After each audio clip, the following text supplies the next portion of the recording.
A continuación vamos a tener nuestra ponencia magistral. Pedimos nos acompañe la doctora María Teresa Rojano Ceballos.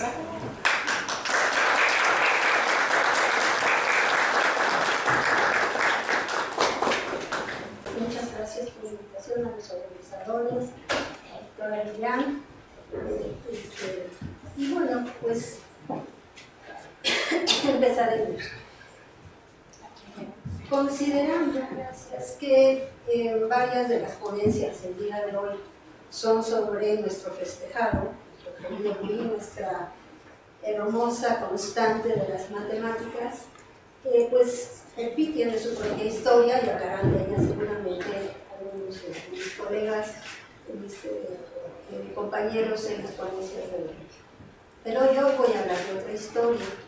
Muchas veces nos preguntaremos, ese cúmulo de conocimientos básicos que se encuentran en todos los programas de matemáticas de todo el mundo, que han resistido todas las reformas educativas posibles y que siguen ahí, ¿de dónde vienen? En realidad la ponencia no debiera llamarse por qué se enseña lo que se enseña, sino de dónde viene ese cúmulo de conocimientos. Y bueno, los responsables, podemos pasar por favor a la siguiente. Los responsables de esta, digamos, asimilación a nuestra cultura escolar de estos conocimientos básicos, las 4 operaciones elementales, los números, el sistema de numeración posicional, pues son los llamados textos o libros de arte. Para hablar de ellos, el día de hoy me voy a referir a 3 momentos importantes en la evolución del simbolismo matemático. El momento de la matemática retórica es cuando toda la matemática se expresaba y se operaba en palabras, no había simbolismo.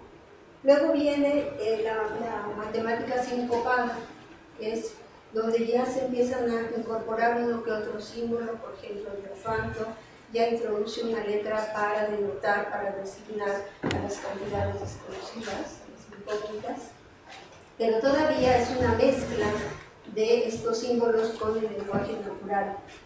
Y bueno, finalmente en el siglo XVI, François inaugura el lenguaje algebraico, que es el lenguaje fundamental y por excelencia de toda la matemática. Ya se inaugura el simbolismo algebraico en el siglo XVI.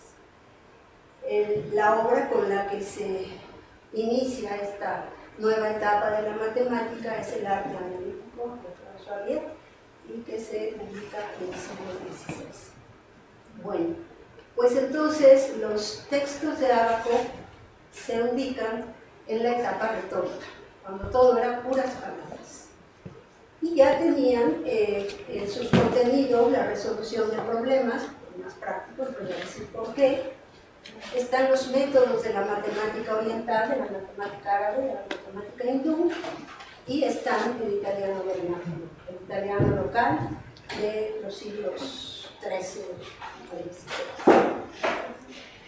XVI. Pero ¿cuál es su historia? ¿Cuál es el origen de estos libros? ¿Por qué se hacen y por qué se difunden tanto en la época renacentista y prerenacentista? Pues sucede que en la Italia medieval, o sea, todo tiene que ver con la vida mercantil de aquellos tiempos en Europa, principalmente en Italia, que pues ese comercio se daba entre las ciudades italianas, Venecia, Génova y Pisa, y algunas de las puertos árabes del norte de África y del cercano Oriente. Entonces, este intercambio de bienes era pues, de Europa para acá llevaban, qué sé yo, madera, algodón, ya algunos textiles, la lana ya también hacían, la tenían algunas otras textiles y todo eso lo llevaban al oriente y de allá traen lo que ya sabemos, especies, lo más como especias, joyas, y todos los bienes que vienen del oriente. Pero nuestros comerciantes de aquel entonces eran viajeros, no eran sedentarios, eran viajeros navegantes, iban y venían y el comercio se daba, el intercambio era por medio del trueque. Entonces, ¿y cómo era que estos llevaban sus cuentas? Pues llevaban su inventario de memoria, medio escribían a veces en un trozo de papel por ahí, hacían las cuentas con los dedos y a veces los más avanzados pues con un pequeño abaco de cuentas de madera, este abaco, que por cierto ese abaco se escribe con una B y nuestros textos de abaco se escriben con doble B. Aquel era el aparato con los que los comerciantes hacían sus cuentas, pues en lugares como estos se organizaban tianguis o ferias, y ahí estaban nuestros comerciantes medievales, pues haciendo vendiendo o intercambiando los bienes que traían de regreso. Pues tenían sus rutas de navegación muy peligrosas, esto no entendemos nada, pero ya ellos eran sus mapas, era la manera en que representaban sus rutas de navegación entre Italia, el norte de África y, digamos, esta parte del cercano oriente. Entonces, ¿qué pasa con esta situación en donde así se daba el intercambio comercial entre Oriente y Occidente? Que viene realmente una verdadera revolución en lo que tiene que ver con ese comercio. Tiene que ver con los avances en la navegación.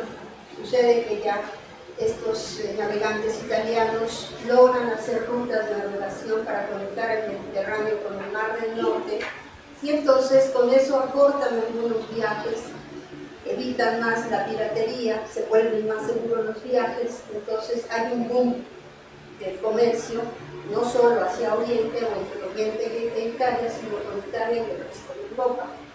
Entonces, bueno, empieza el uso de la moneda y el uso y la circulación de la moneda, nace el dinero y ya no es trueque, entonces ya se utiliza la moneda para los intercambios. Ya hay, digamos, centros de manufactura y comercio, nuestros comerciantes se vuelven ya sedentarios y entonces tienen estos centros de manufactura y a su vez tienen filiales pues ya en las otras ciudades europeas y mismo en África y Oriente Medio. Entonces ya el comercio se vuelve muy internacional, hay moneda y también, pues lo que es interesante es que nacen las finanzas internacionales, aparece el crédito, las transferencias, la contabilidad de los tenedores de libros y nace la banca para siempre, ¿verdad? Entonces, estos mercaderes viven en estos centros de manufactura, que son ciudades como Lucca, Siena, Florencia. Pero entonces surge la necesidad de calcular precios, de computar los pagos, de llevar el registro de las ganancias y las pérdidas, y de hecho de las deudas y de las ganancias. Y entonces pues, necesitan un sistema de numeración eficiente. Un sistema eficiente de escritura de los números y para hacer cálculos con ellos. Porque hasta entonces pues, recurrían los más avanzados pues, al sistema de numeración romano, que ustedes traten de hacer operaciones con los números romanos y verán que es tremendamente complicado y a veces imposible.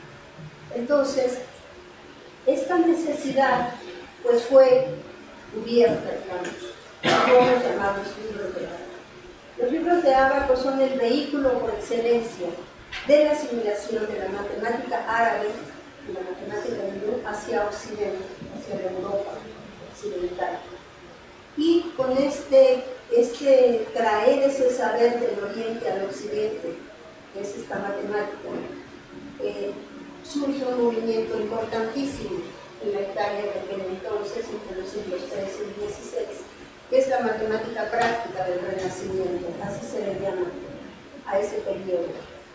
Y entonces, en esa matemática práctica del Renacimiento es donde se trae ya el sistema indoarábigo de numeración, que es el sistema que utilizamos, los 9 dígitos, conserva 9, los primeros dígitos, conserva 9, y todas las operaciones que hacemos con ellos, su sistema de notación posicional, que con el tiempo pues, se pudieron desarrollar muy bien los algoritmos de la suma, la resta, la multiplicación y división, y que nos han facilitado la vida y sobre todo en aquel entonces aquellos mercaderes que antes con un ábaco o de memoria llevaban sus cuentas.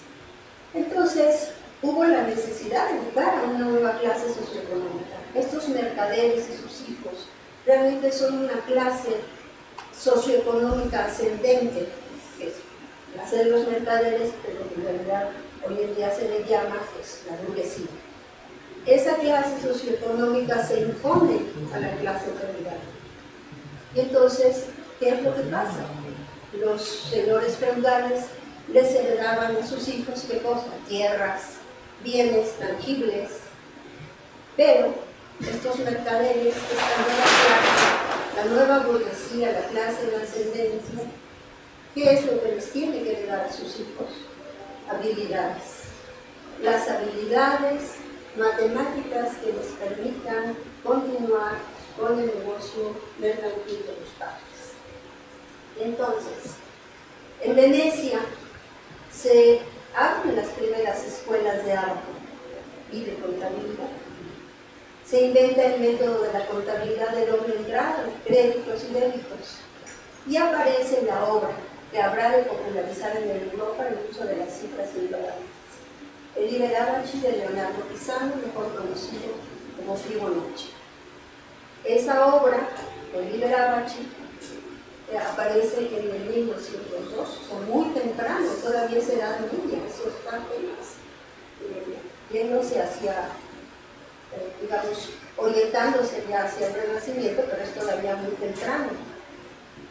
Bueno, Leonardo Pisano, ustedes podrán encontrar en cualquier lugar del internet una historia fabulosa de su vida, muy interesante, hijo de un comerciante de Pisa, pero que en realidad en estos viajes que hacían los comerciantes, como les decía al principio, hacia Oriente, pues Leonardo, como hijo de este comerciante rico, pues va y viene a Oriente. De hecho, vive bastante tiempo en Egipto, en Oriente Medio, y entonces aprende toda la matemática oriental, cercano, ¿no? Aprende todo el sistema de numeración arábigo, aprende la álgebra de Al-Khwarizmi, aprende la geometría de esa región, y entonces él escribe este libro con la idea de traer a Occidente todo ese conocimiento, y claro, llena la necesidad que estaba ahí latente, que era y urgente más bien de cumplirse, que era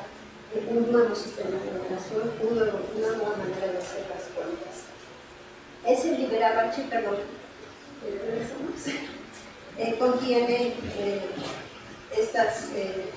su contenido consiste en el sistema de numeración posicional, las 4 operaciones con ese sistema, resolución de problemas prácticos y no prácticos, también había problemas de entretenimiento, los métodos algebraicos de resolución, ecuaciones de Al-Khwarizmi, y esa es la parte importante. Este libro está escrito en el italiano vernáculo. Hasta entonces, las matemáticas eran un conocimiento reservado para las élites intelectuales de la época en Europa. La matemática se enseñaba, se hacía, se elaboraba, se investigaba 100% en latín, y sobre todo estaba para las universidades y para los conventos, ¿no? O sea, la iglesia y las universidades acaparaban ese conocimiento, y era un conocimiento muy distinto a este. Esta es una matemática práctica, y por primera vez se publica un libro con esa matemática práctica en el lenguaje que todo el mundo podía entender, en Italia. Esta es una imagen de Liber Abaci, pues, para ver que en efecto pertenece a la etapa retórica del simbolismo matemático, porque pues, es puro lenguaje natural. No se alcanza a ver bien, pero bueno, se ve que no hay realmente un simbolismo. Todo está en palabras y pues es el italiano antiguo, el italiano de aquella época.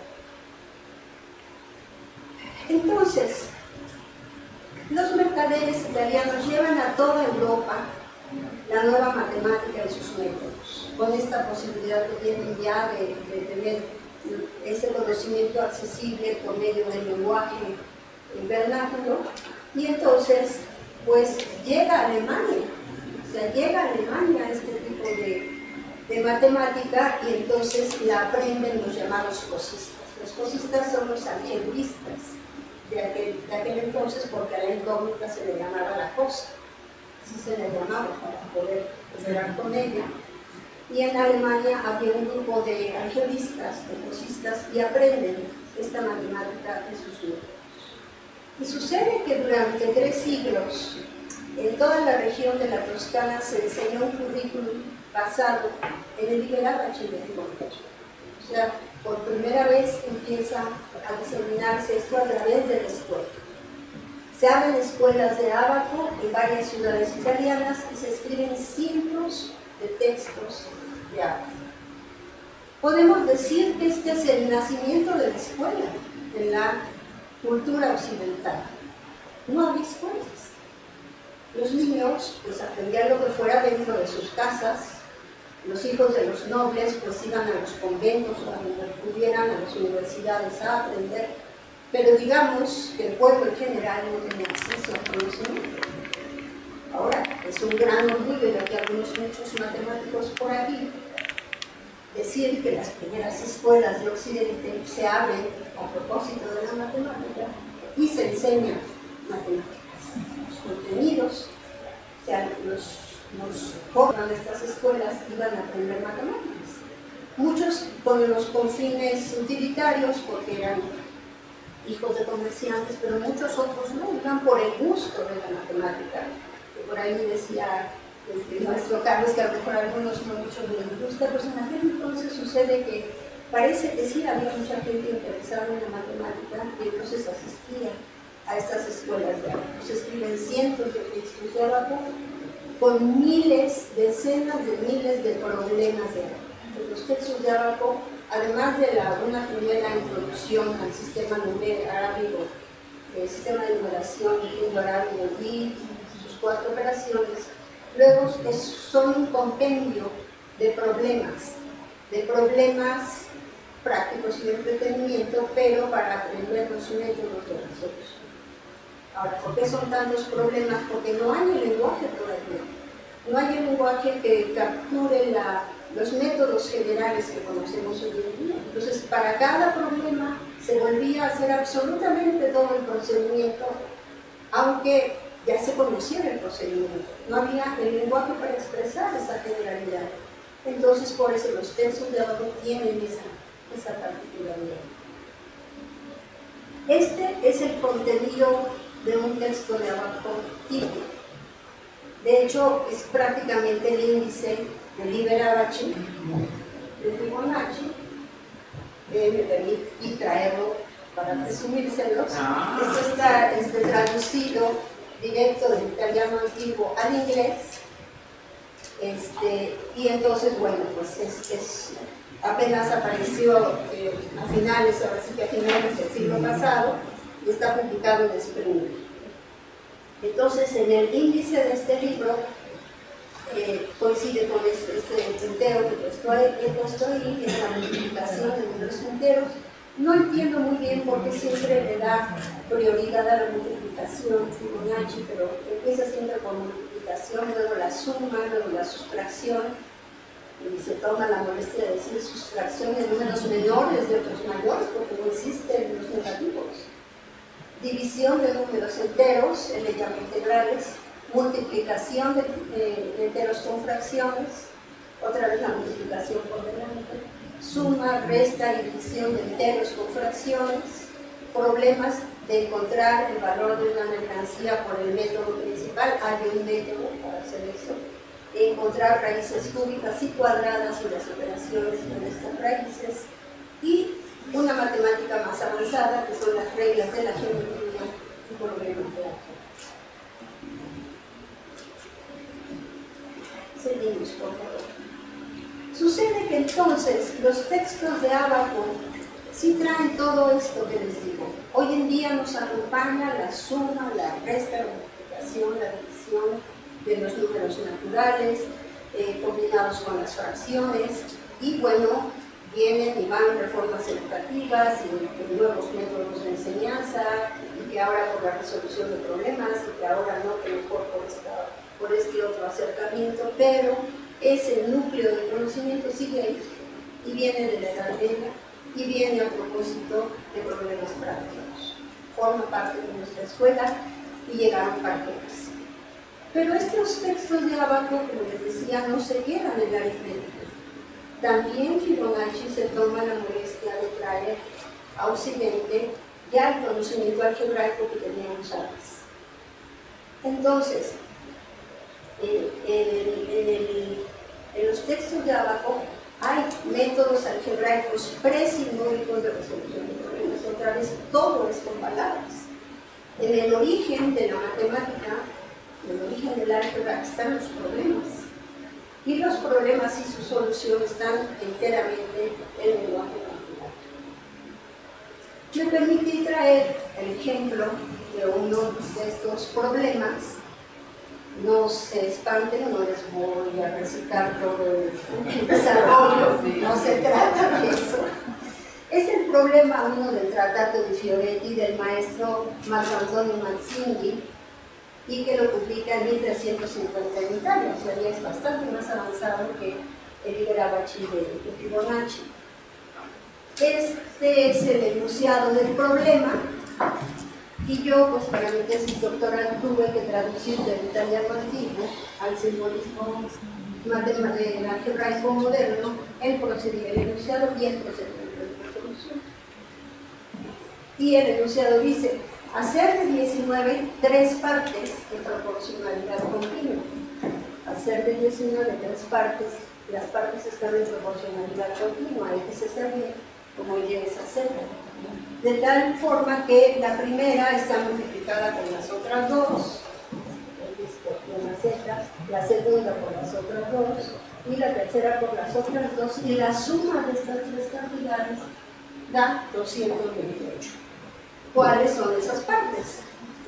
Entonces, con la maquinaria tremenda de la álgebra simbólica, nosotros tenemos que resolver ese sistema de ecuaciones. En el camino hay que resolver una cuadrática, pero tenemos toda la maquinaria para hacer esto. Ellos también.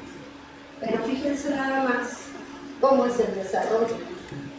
El desarrollo es en palabras. Y eso era lo que se enseñaba en las escuelas de trabajo. Y había montones de problemas desarrollados de esta manera. Vamos a pasar a la siguiente. Aquí sigue, esta es una segunda etapa. Y lo que es interesante es que propiedades que para nosotros son ya, las aplicamos en automático, como es la conmutatividad en el producto, que x es igual con y por x, ellos cada vez que la tienen que aplicar, la tienen que enunciar de nuevo. Ya no se sienten cómodos con decir simplemente y esto es igual a esto, sino que dicen, y como se acuerda que un número multiplicado por otro es igual que tal. Entonces, por eso es tan tortuoso, yo creo, el seguimiento de estos desarrollos en lenguaje natural, porque además no tienen la manera de expresar, por ejemplo, esa propiedad de cosmología general. No tienen manera de expresarla, pues tienen que enunciarla cada vez que la utilicen. Y bueno, ya por aquí se da esa resolución de la cuadrática, que es con el método babilónico, que viene en todos los textos de abajo. Y bueno, finalmente llegan a la solución, es decir, que las tres partes son la menor 4, la del medio 6 y la mayor 9. Si alguno de ustedes quisiera luego experimentar a resolverla con el álgebra que saben, pues es divertido, porque tampoco es inmediato, pero sí, digamos, sí hoy en día la álgebra simbólica nos permite que cualquier estudiante de bachillerato, por ejemplo, pueda resolver ese problema. Entonces, bueno, estas son las características de esa matemática práctica del Renacimiento, que en este caso no era un problema mercantil, era un problema ya algebraico. Estas características, las características del sistema de signos en los textos de Ábaco, pues ya recapitulando el lenguaje retórico, italiano antiguo, procesos de resolución íntimamente relacionados con las características numéricas específicas de los datos del problema.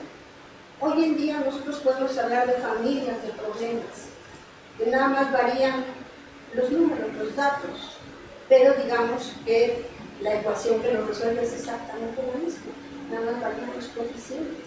En aquel entonces no había manera de hacer eso. Cada problema con variantes numéricas era un problema distinto y aplicaban métodos distintos, porque toda la estrategia iba sobre los números, no había simbolismo geográfico. Los problemas que desde el punto de vista moderno se resolvían de la misma manera que nada se resolvía con procedimientos distintos. Reglas como la propiedad conmutativa son refraseadas cada vez específicamente para cada caso particular.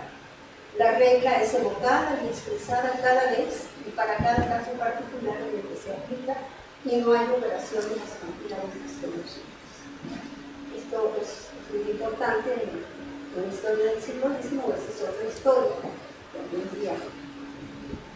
día se enterarán de ella, pero digamos estas eran las características del sistema de signos de estos textos.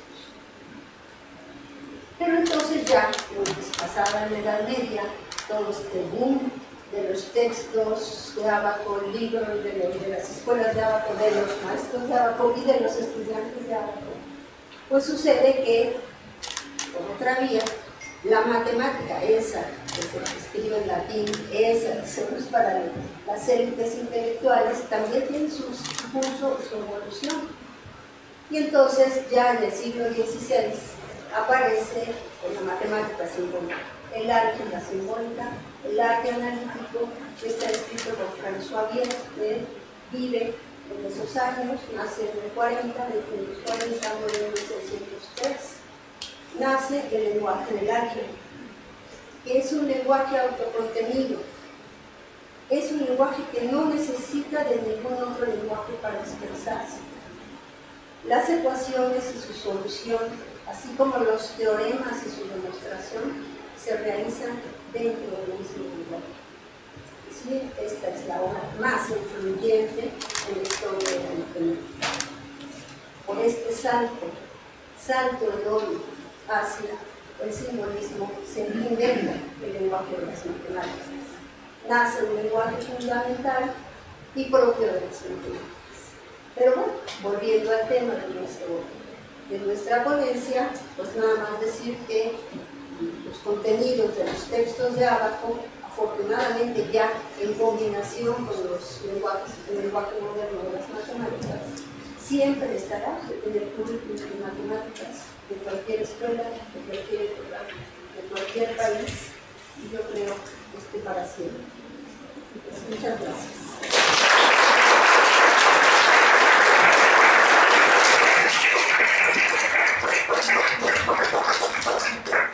Muchas gracias, doctora María Teresa, por este panorama. Siempre con mucho cariño que se vino a la Universidad de su ponencia.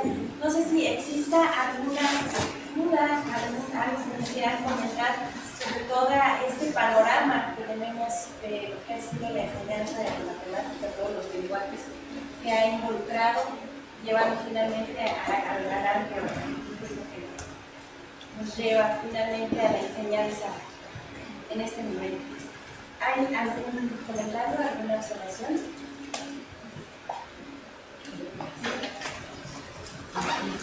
¿Qué opinión crees que perdimos al cambiar a los símbolos? Yo sé que ganamos mucho, pero ¿qué perdimos en ese cambio de simbólico a... ¿De retórico a simbólico? Sí. Bueno, yo creo que la habilidad de pensar a fondo, porque por fortuna, digo, porque había que echar toda la maquinaria de pensamiento para cada problema, echarla hacia adelante, porque era el uso del lenguaje natural en lo que uno se podía apoyar, nada más. Lo que nos trae ya el simbolismo algebraico después es que muchos de estos procesos son automatizados. Entonces sí, digamos, pierde uno habilidades de cierto estudio, los profesores de abajo tenían unas habilidades tremendas, exponían cualquier problema y echaban esa maquinaria analítica, diría yo. Eso es ese poder de análisis de los elementos del problema e irnos desgajando es una aproximación analítica a la resolución de problemas. Mientras que cuando nosotros un problema lo ponemos en ecuación y resolvemos la ecuación hoy en día, ese es un proceso sintético, es un proceso de síntesis. Entonces, nos facilitó muchísimo y nos permite hacer cosas que no podríamos hacer sin el lenguaje, pero las habilidades se cambiaron muchísimo. Sí, lo que tenemos que enseñar hoy es a usar esa herramienta. Y no tanto, bueno, por eso yo creo que hemos regresado a enfatizar la resolución de problemas en los nuevos programas. Cualesquiera que estos sean, siempre vamos a encontrar que les dan mucho énfasis a la resolución de problemas, porque ahí es donde se pone en juego este pensamiento analítico, que de otra manera no podría